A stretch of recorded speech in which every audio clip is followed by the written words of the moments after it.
قال إنه يقول إنها بقرة لا ذلول تثير الأرض ولا تسقي الحرث مسلمة لا شية فيها قالوا الآن جئت بالحق فذبحوها وما كادوا يفعلون۔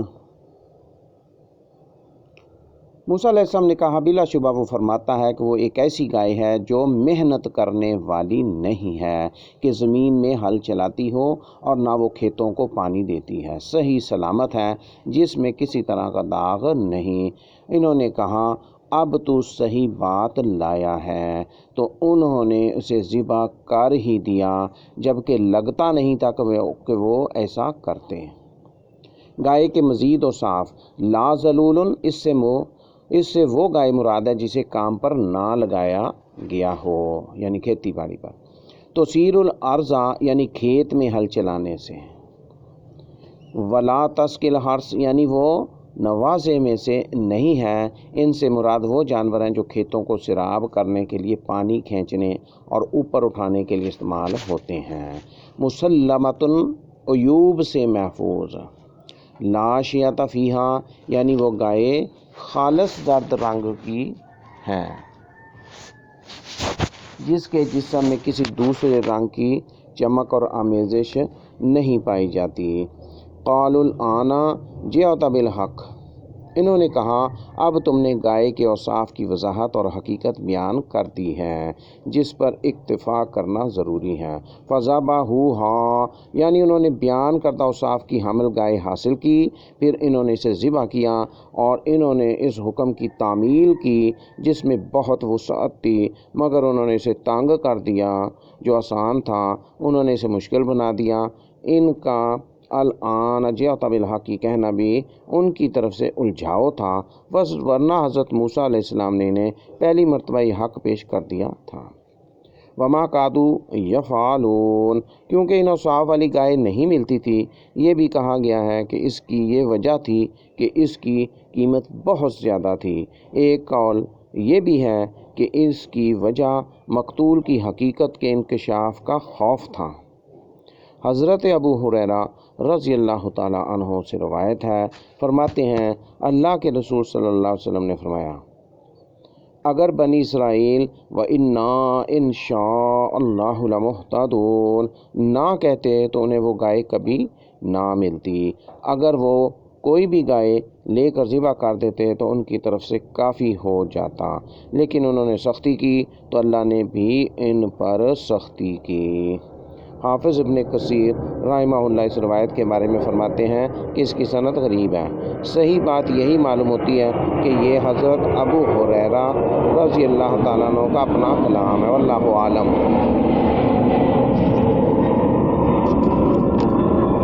وَإِذْ قَتَلْتُمْ نَفْسًا فَادَّارَأْتُمْ فِيهَا وَاللَّهُ مُخْرِجٌ مَا كُنْتُمْ تَكْتُمُونَ فَقُلْنَا اضْرِبُوهُ بِبَعْضِهَا كَذَلِكَ يُحْيِي اللَّهُ الْمَوْتَىٰ وَيُرِيكُمْ آيَاتِهِ لَعَلَّكُمْ تَعْقِلُونَ۔ اور جب تم نے ایک شخص کو قتل کر دیا تو تم اس میں باہم جھگڑنے لگے، اور اللہ اس بات کو نکالنے والا تھا جو تم چھپا رہے تھے۔ تو ہم نے کہا اس گائے کا ایک ٹکڑا اس مقتول پر مارو، اس سے مقتول زندہ ہو گیا۔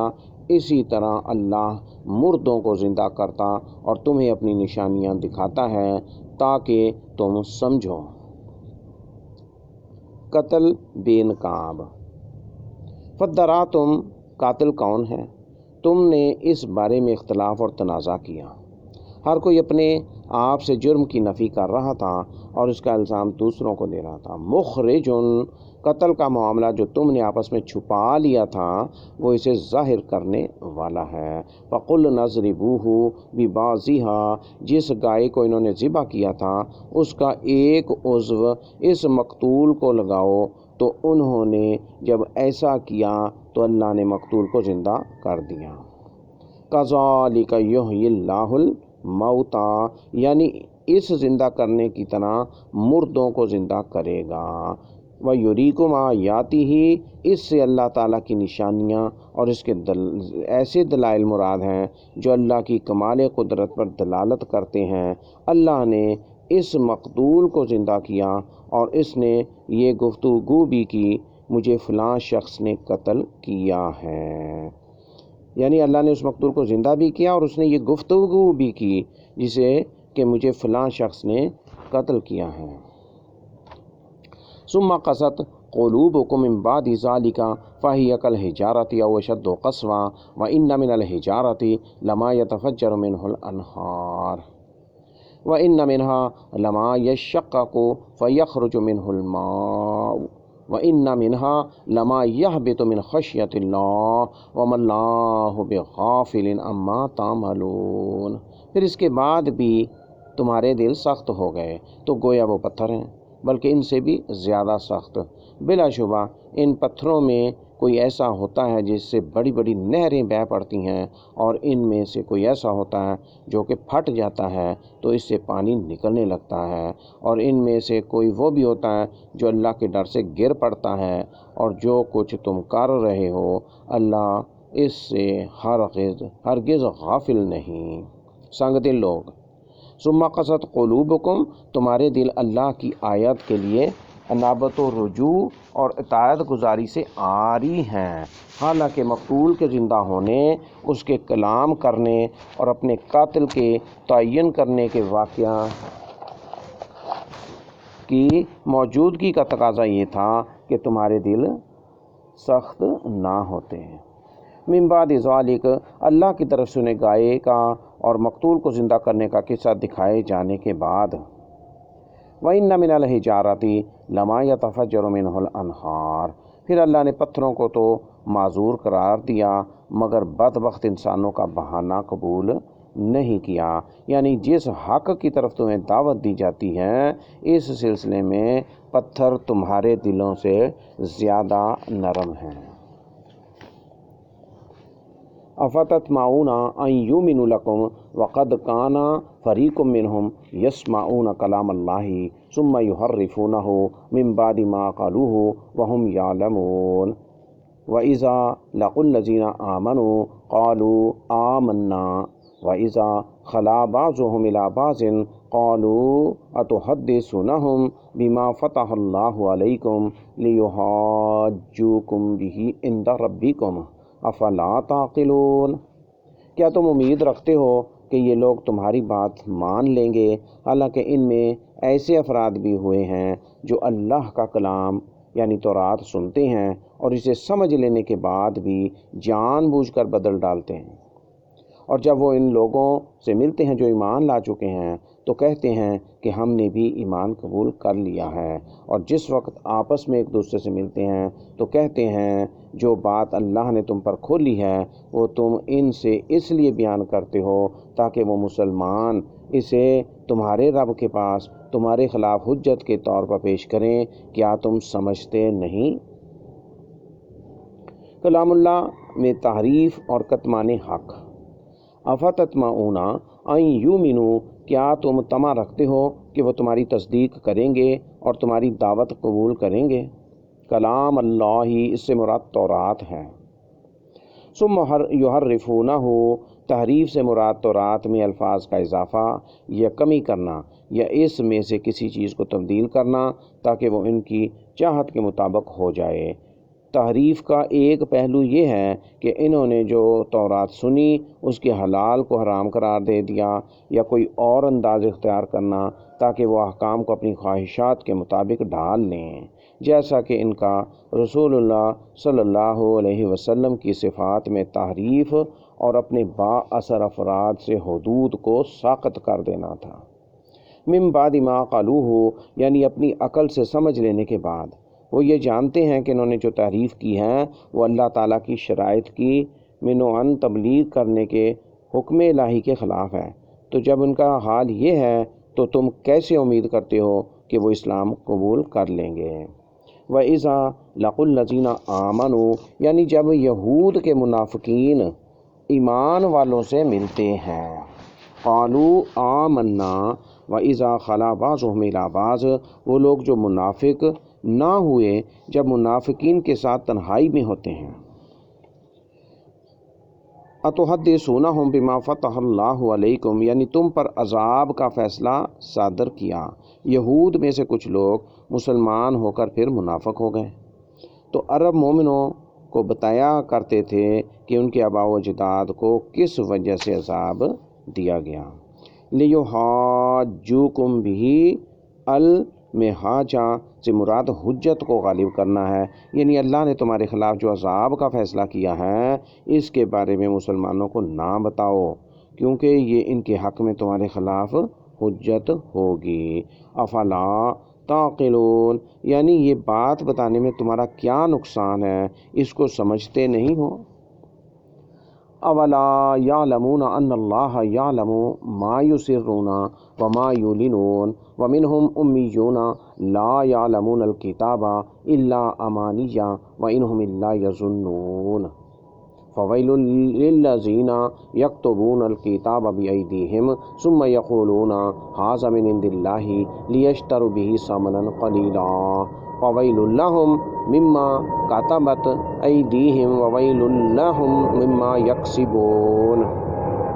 کیا وہ نہیں جانتے کہ جو کچھ وہ چھپاتے اور جو ظاہر کرتے ہیں بلا شبہ اللہ پاک اسے جانتا ہے، اور ان میں سے بعض ان پڑھ ہیں جو بجز چند چھوٹی آرزوؤں کے کتاب کا علم ہی نہیں رکھتے اور وہ محض گمان سے کام لیتے ہیں، تو ان لوگوں کے لیے ہلاکت ہے جو اپنے ہاتھوں سے کتاب لکھتے اور پھر کہہ دیتے ہیں کہ یہ نوشتہ اللہ کی پاس سے ہیں، تاکہ اس کے ساتھ تھوڑی سی قیمت یعنی دنیاوی فائدہ حاصل کریں، تو ان کے لیے تباہی ہے، اس لیے کہ اپنے ہاتھ سے بے سر و پا نوشتہ لکھا، اور ان کے لیے تباہی ہے اس کی بنا پر جو وہ کماتے ہیں۔ خواہشات کے پجاری۔ اولا یعلمون ان اللہ یعلم ما یسرون وما یعلنون، یعنی ان کے معاملات اور کلام کو جو وہ ایمان والوں سے مل کر کرتے ہیں اللہ جانتا ہے، اور جب وہ ایک دوسرے سے تنہائی میں ملتے ہیں تو حضرت محمد مصطفیٰ صلی اللہ علیہ وآلہ وسلم کے انکار اور تکذیب کو چھپاتے ہیں، وہ اسے بھی جانتا ہے۔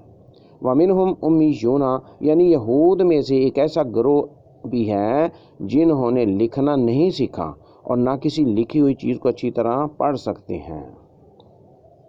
لا یعلمون الکتاب الا امانیہ، ان کا اپنے بارے میں کہنا کہ ان کی بخشش ہو چکی ہے کیونکہ وہ نیک اعمال کے دعوے دار ہیں، یا یہ اعتقاد رکھتے ہیں کہ ان میں نیک لوگ ہو گزرے ہیں، اور یہ بھی کہا گیا ہے کہ الامانی سے مراد تلاوت ہے، یعنی سمجھے بغیر محض تلاوت کرنے کے علاوہ ان کے پاس کوئی علم نہیں۔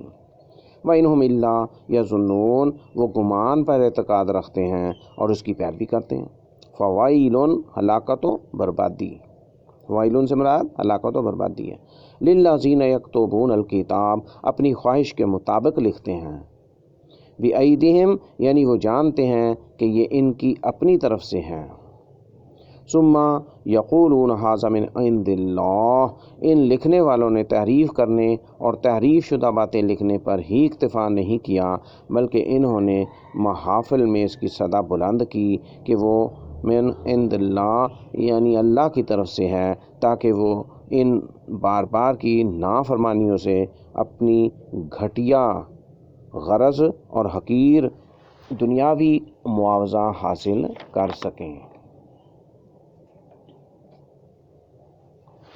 وَقَالُوا لَن تَمَسَّنَا النَّارُ إِلَّا أَيَّامًا مَّعْدُودَةً قُلْ أَتَّخَذْتُمْ عِندَ اللَّهِ عَهْدًا فَلَن يُخْلِفَ اللَّهُ عَهْدَهُ أَمْ تَقُولُونَ عَلَى اللَّهِ مَا لَا تَعْلَمُونَ بَلَىٰ مَنْ كَسَبَ سَيِّئَةً وَأَحَاطَتْ بِهِ خَطِيئَتُهُ فَأُولَٰئِكَ أَصْحَابُ النَّارِ هُمْ فِيهَا خَالِدُونَ وَالَّذِينَ آمَنُوا وَعَمِلُوا الصَّالِحَاتِ أُولَٰئِكَ أَصْحَابُ الْجَنَّةِ ہم فیہا خالدون۔